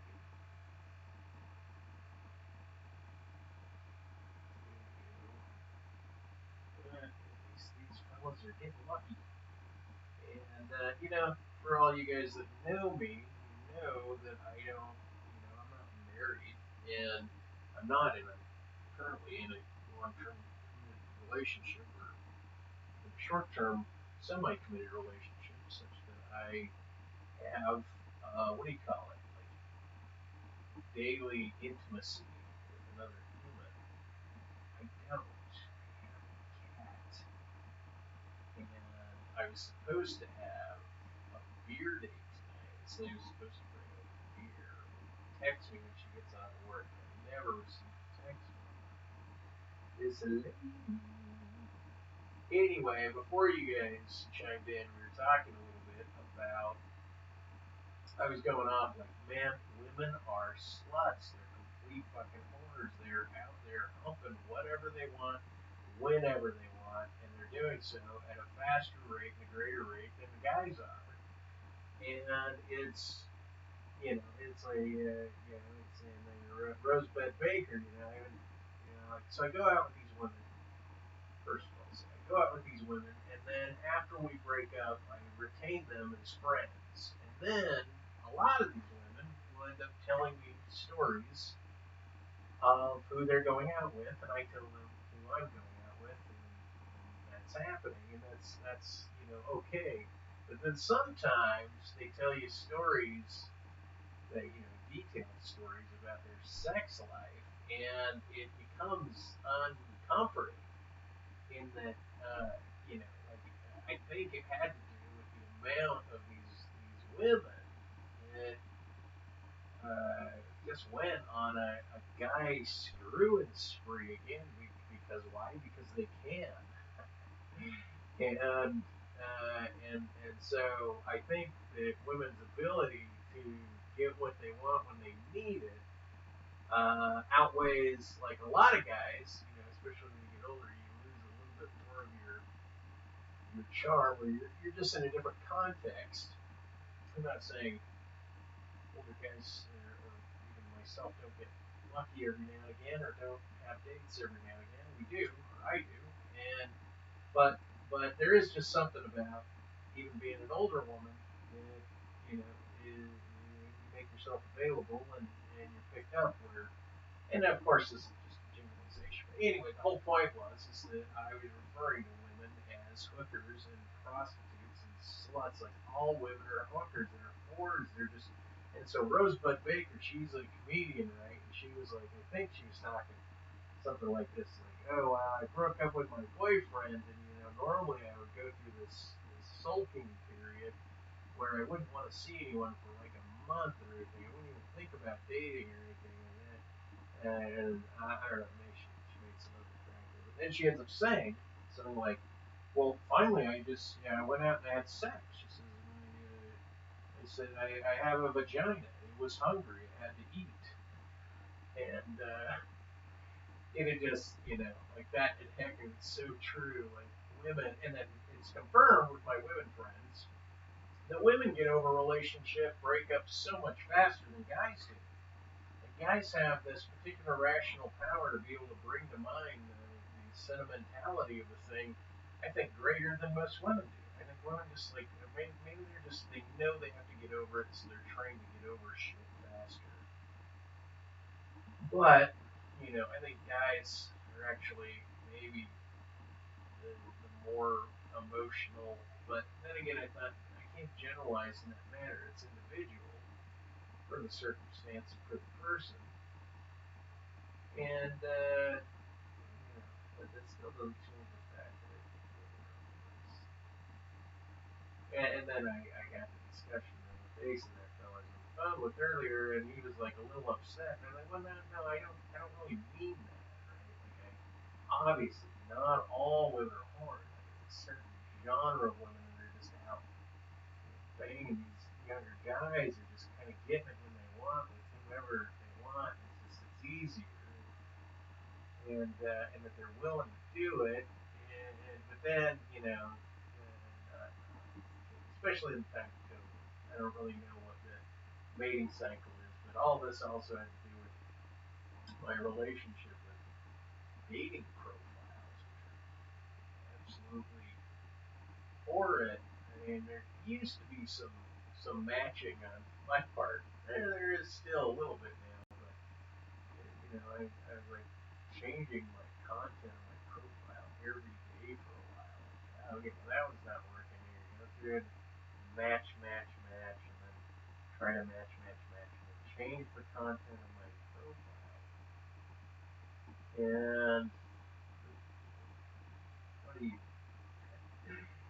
you turn a dump truck full of junk and make it look like a Cadillac, millionaire's Cadillac?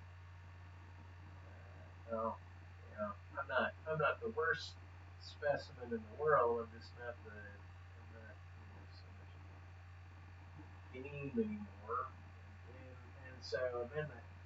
And so I was mentioning, like, maybe my belief that the horrors just has to do with my jealousy that they're getting it more than I'm getting it. They're easily get over relationships, and so I just scapegoat. But if framed properly, at least be entertaining. Just say, you women are all sluts. Anyway, there's the dogs, and I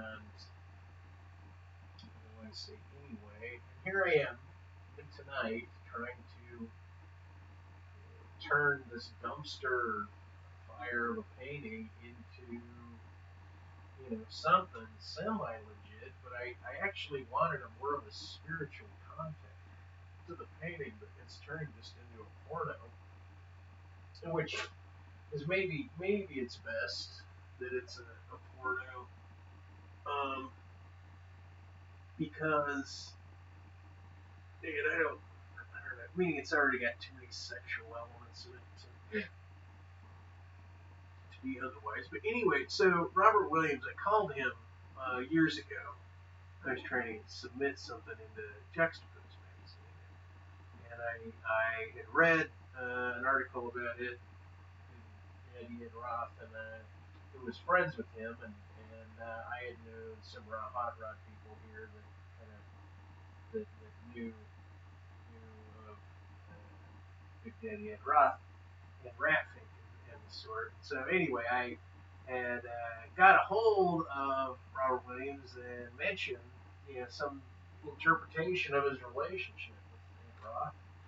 And we got on the phone and got to talking, and I sent him an image of my Spectre of Lamanite appeal, which was kind of my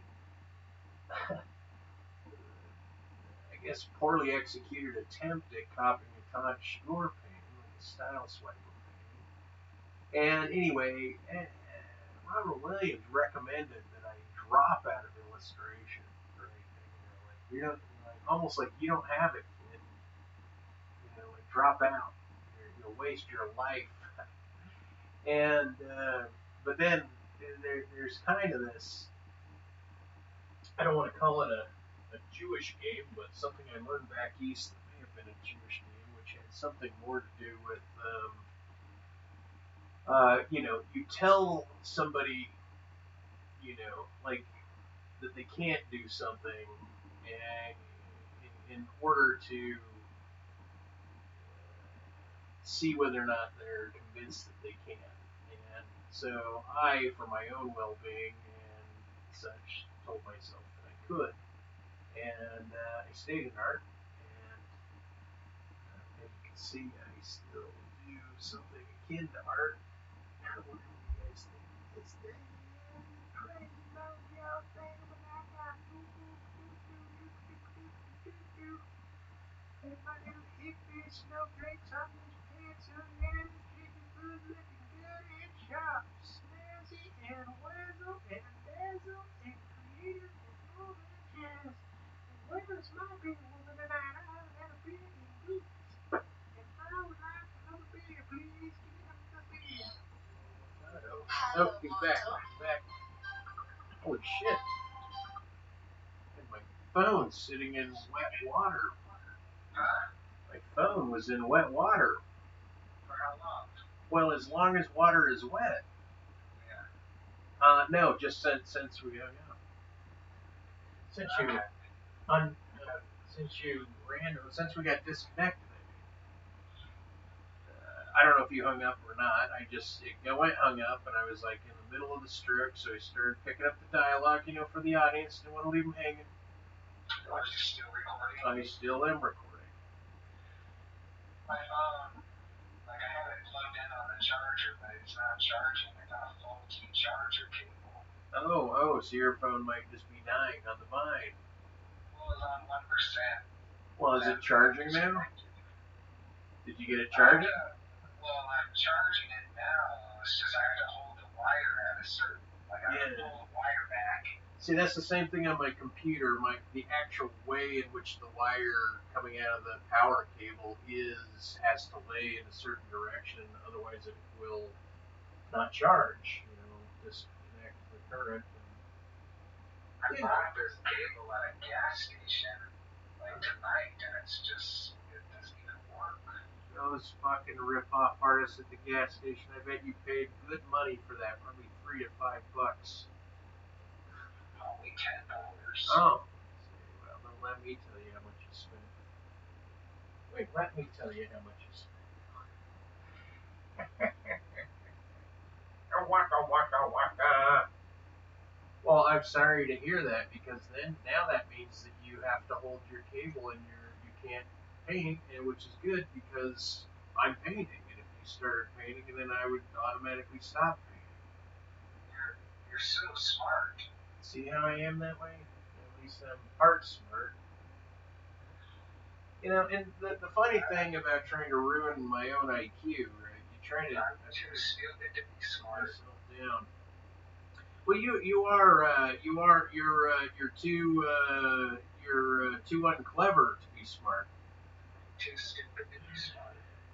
Look at you beat yourself up.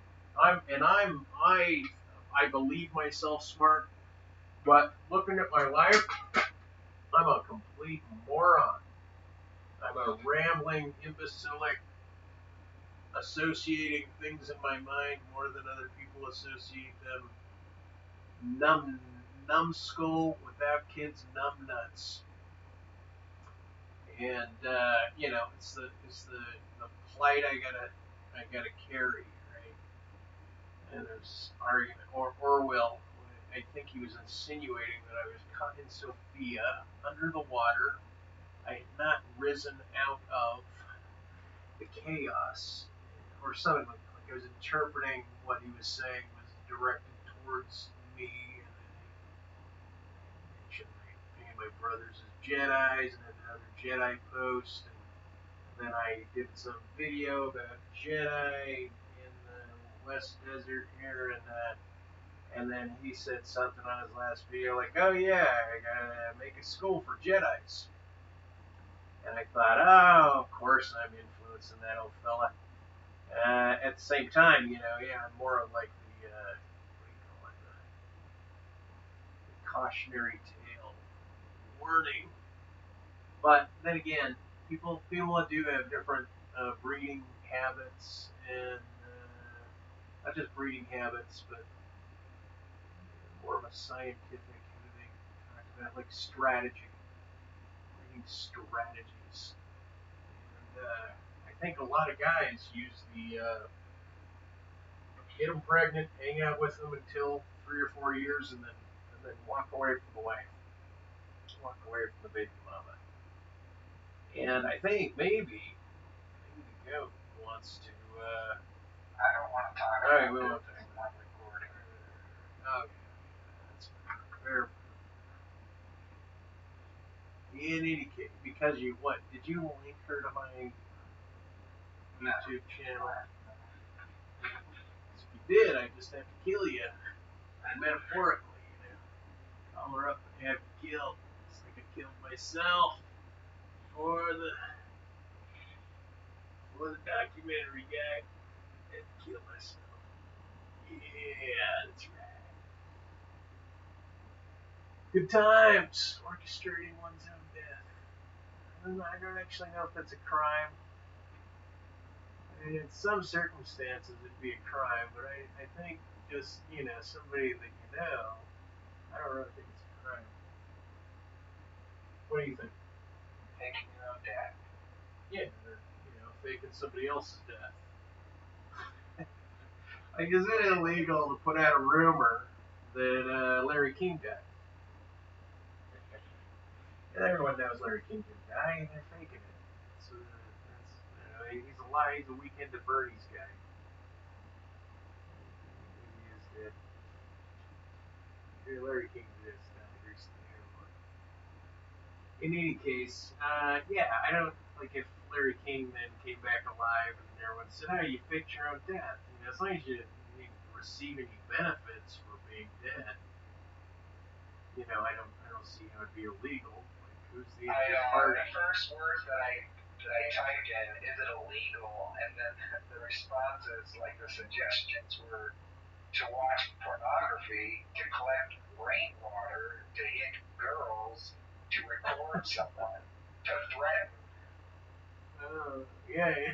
That's funny that it all popped up. But yeah, is it illegal to fake your own death?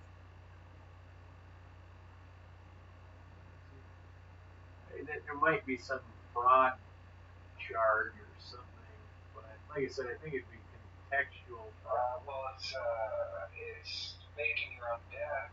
I'm reading. It's not technically illegal. However, to fake your own death, you most likely need to break several laws. And it's called, the proper term for it is suicide. PSEUDOSIDE. Suicide isn't inherently a crime, but it involves so many built-in frauds that it's virtually impossible to legally fake your drowning. Frankly, you'll only be drowning in fraud. This is some random article. Yeah. See, I keep hearing. What I keep thinking is that cat jumping into my house.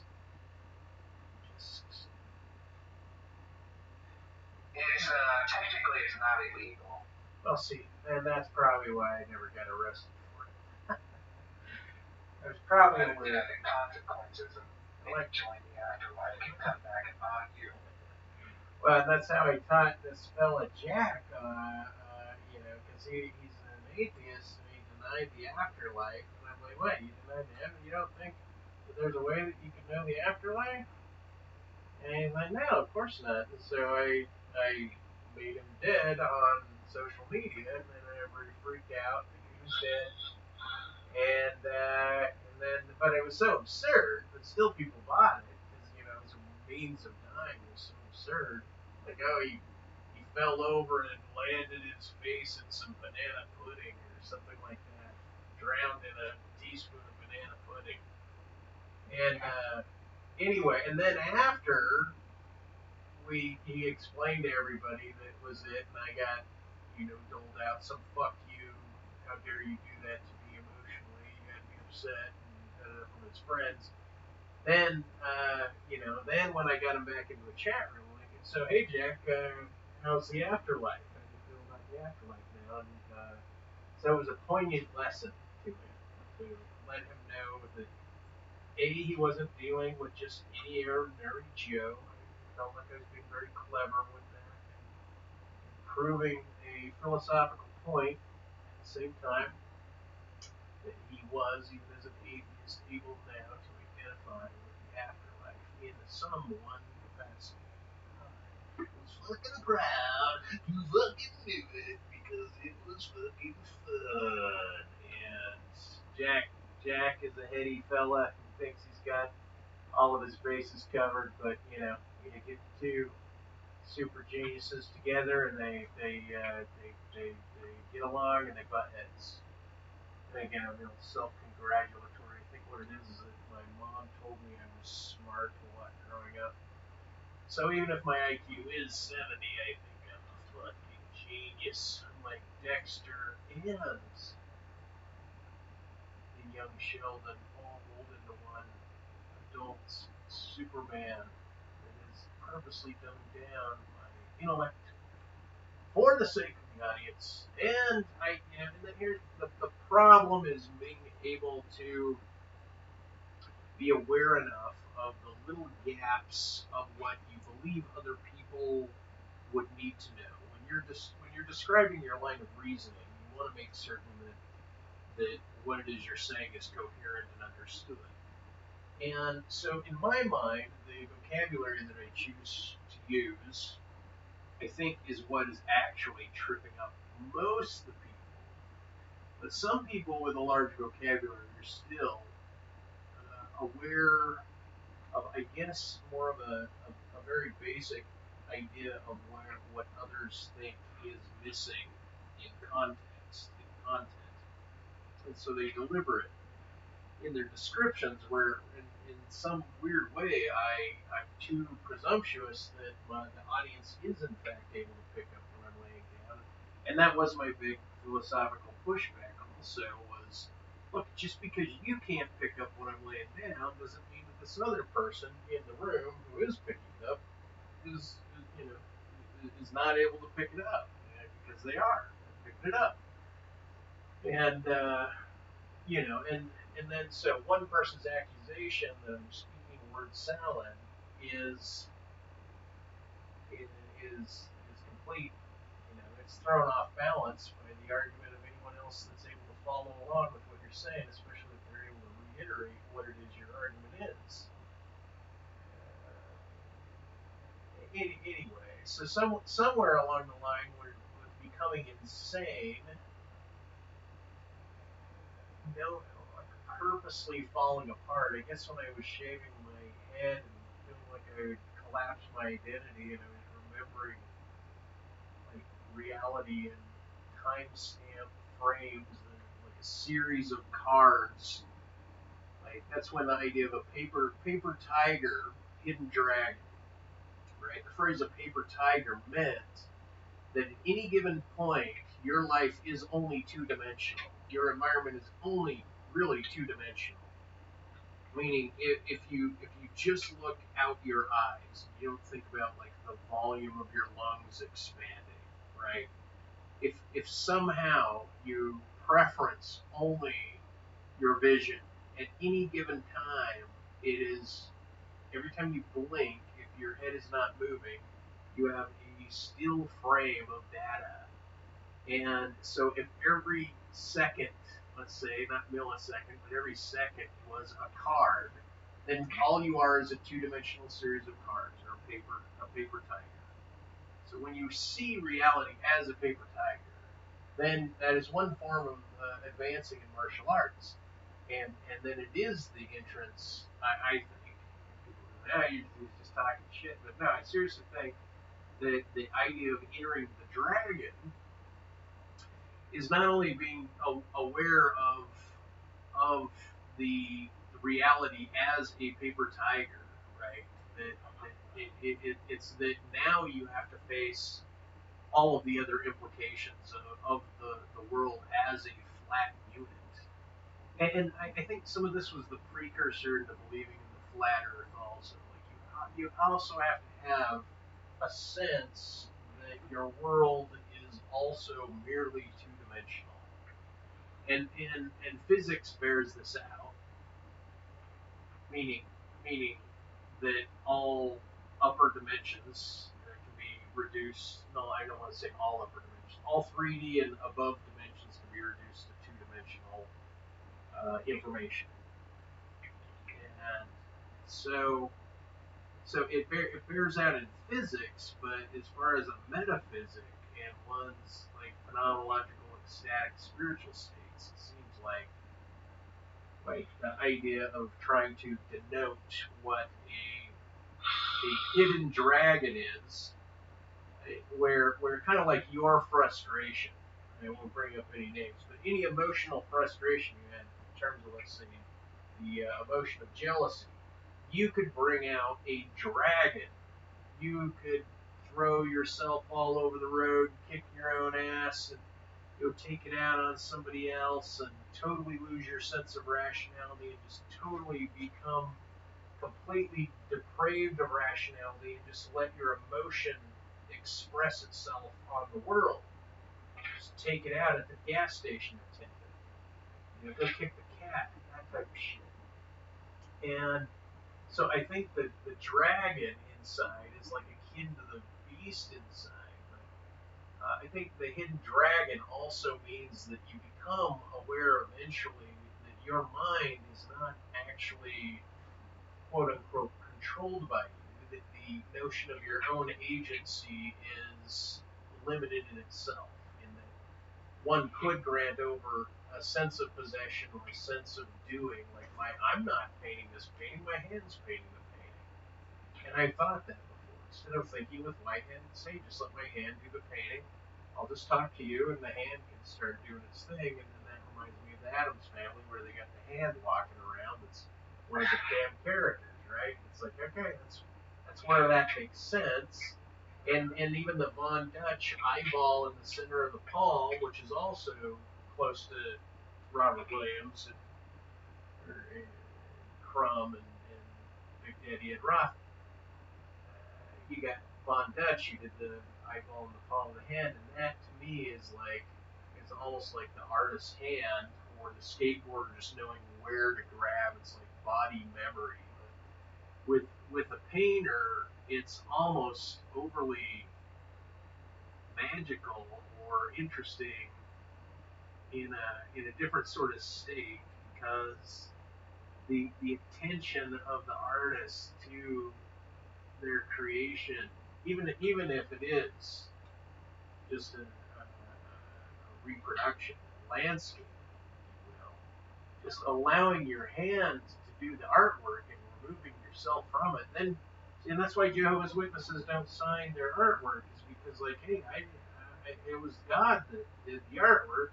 I'm just the corridor for God is their thing, but I think it's more of a thing for the Addams Family in the hand. Like, well, I didn't do it. Mr. Hand over here did it.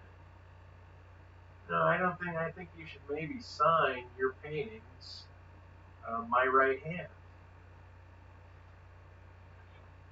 Well, I'm left-handed. Oh, you're left-handed. Well, then sign it your left hand, and just give credit to your hand, because, like, who the fuck are you? You can't prove that you did the art and not your hands. So I don't know who I give credit to with your art. I mean, you're busy taking credit. I'm busy taking credit, but I think those Jehovah's Witnesses are onto something. Right? Just give credit to the hand. God, the hand. There's that damn sound again. Anyway, I'm sorry I'm dragging the conversation. I feel like this whole diatribe is me pulling a bag of potatoes through a hallway. You're not entertained by this topic, my way of going babble. Really, you have other things on your mind. You don't know how to handle it. You're losing your shit, man. I am so sorry that you're losing your shit, man.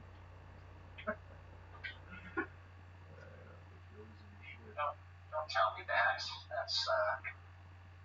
That's bad news. Sorry, man. I don't know how you're gonna deal with that situation, man. I would feel totally encumbered by your situation. I don't know. I mean, don't you feel like just slugging a wall, thinking about that situation? No, yeah, I don't like that. Well, the situation I was talking to you about earlier. Yeah. Yeah, it does. I don't like thinking about it. Yeah. I don't know what your release valve is. I'll take it out on listening to a YouTube video.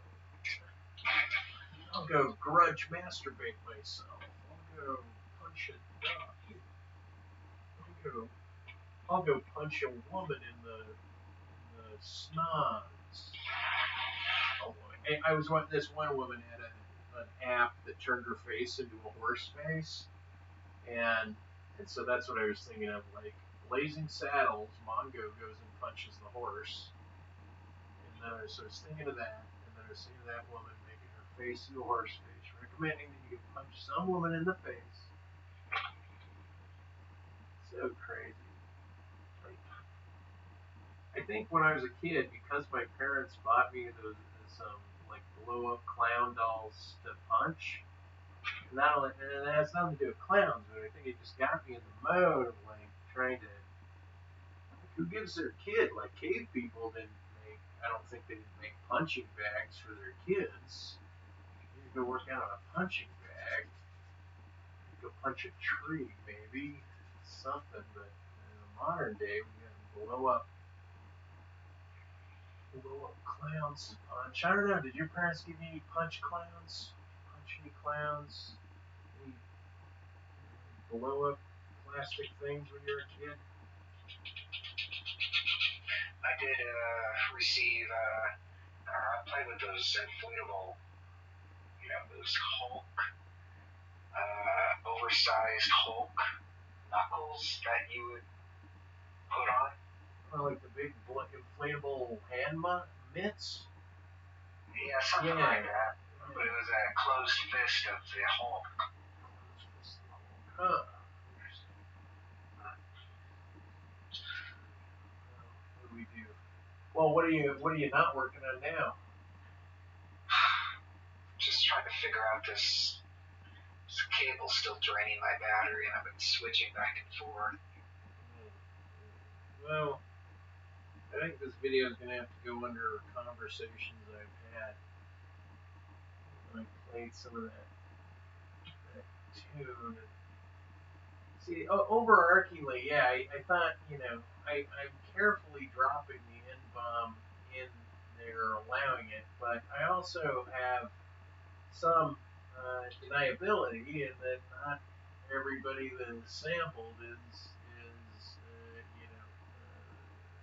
purely Caucasian, and at the same time, it's like, and I'm not that worried about it, other than under the Trump regime and under the current climate, it seems like the idea of white nationalism, especially now they talk about like the spiritual or in any form swastikas, like reduce it down to like a spiritual whatever. It in certain ways it's incapable of being translated by certain groups now that are fully conditioned to think that any white guy under any context dropping the N-bomb, even though it's generally forgivable by the American black community when they go to Europe and hear it because they don't have the same history and the same type of struggle. So even though it's, and then you go on these chat forums and it's almost brutal, and the the off-white folk, I shouldn't say people of color, the off-white folk, or something like that, they get carved out of wood in those rooms. Like they have to deal with direct offense. Like you're not used to hearing this kind of antagonism or words from a white guy, so deal with it. And they're talking from someone from another country, and so they're brutalized in these digital domains to a certain extent, and they get over it. I mean, everyone gets. That's why I recommend people go argue on Discord, is because if you get the right group of people, you'll have to defend so many angles, you'll get carved out of wood. Is the phrase. You'll have to defend. That's why I told you, like you had to call amend them up directly, talk to them. You got to get into these rooms a little bit and throw your knowledge around. Okay, I gotta peek outside. I gotta see what's going on. I just keep hearing the same sound, this rustling, like someone sheds blowing. And he's off the horn again. His battery probably isn't charging. Okay. See you there. It's good to talk to people, even though for all you listeners out there, I am getting into a tussle with Gabe from the Church Dave, Scary Dave from the Church Dave online, because he doesn't like my non-full buying the vaccine and the COVID and the death toll numbers. and all of what's surrounding it, I'm not buying it hook, line, and sinker the way that he would like it. And it's very partisan. Oh man. Slow on the ankle, so I don't destroy myself. And that one is clear over there. Thank you for joining me. Let me see whether or not I can let you guys in on any more of the painting as I am stepping over a long wire. I would show you guys what I'm working with on the floor here for having busted ankles. And let's see if I can point this camera down. So look at all these wires, and then all this cat food, and then there's a heater, land heater, and a thing here. That's my little passageway. Getting back. Okay. Okay, so I gotta walk over here, probably beyond the length of this microphone. And just beyond the where it gets tangled up. See, and I feel like now I'm becoming the crazy guy. I was like, what am I? You know, like there's more grounded, civil, better examples of human beings than I am that don't make videos. And here I am. It's like I almost thought, like, for the most part, even the most civil of YouTube creators have some narcissistic need to, like, blah blah blah, this is what I think about stuff, blah blah blah. It's so, like, ultimately kind of embarrassing. I should give me a few more feet. It's a 20-foot cord split into two microphones, probably for doing a podcast with other people.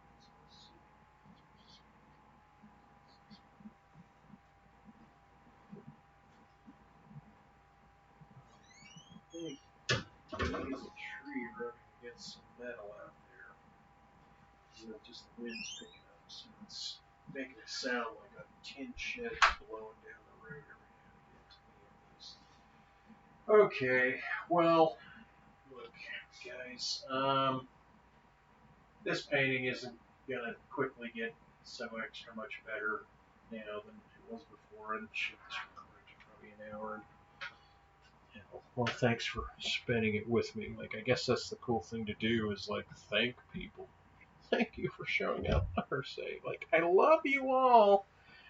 Meaning, like, I'm so glad that I got the following of 20 views.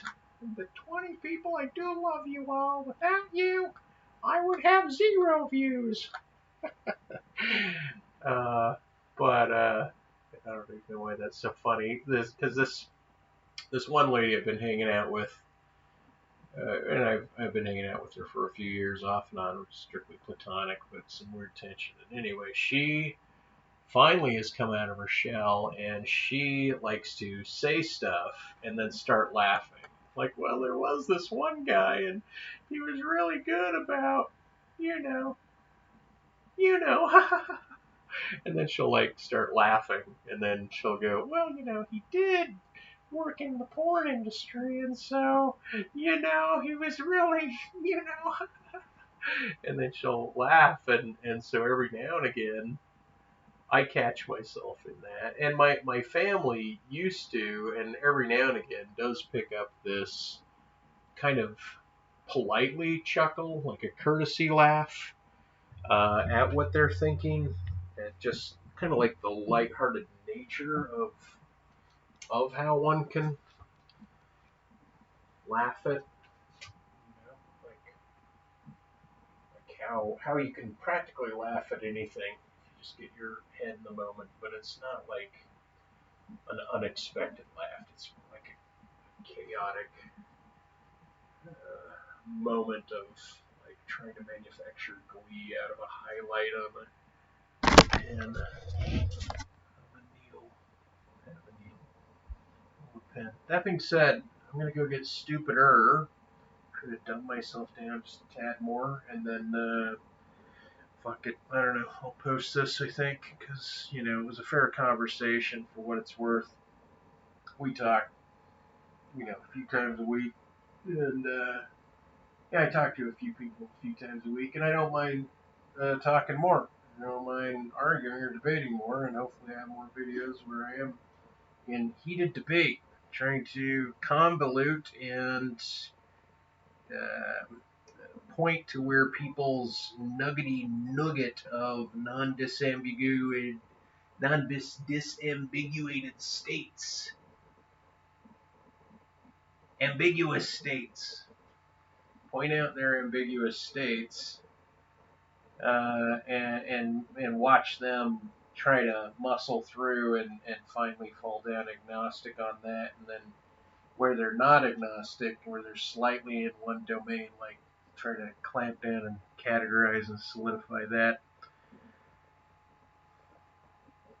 Kind of like getting caught up in amendum for so many years. People are like, just unsubscribe, just detach, or you get caught in this little truth capture device sort of thing. And you can get caught up in this whole genre of trying to argue, just the method of one's approach to the greater world, or even a sense of trying to describe one's universe and maybe start out in the greatest periphery, like a historical background, and slowly guide people into more of a specific how something or some person or yourself came to be what it is, and then I don't know, kind of like Martin Luther King's speech. It's very dramatic, very well context, well articulated context. Out, bye, later, whatever, and hi, say hi to your friends and your mom, and then put in the comments whether you think I need a haircut, and guess whether or not I smell really good now or if I stink.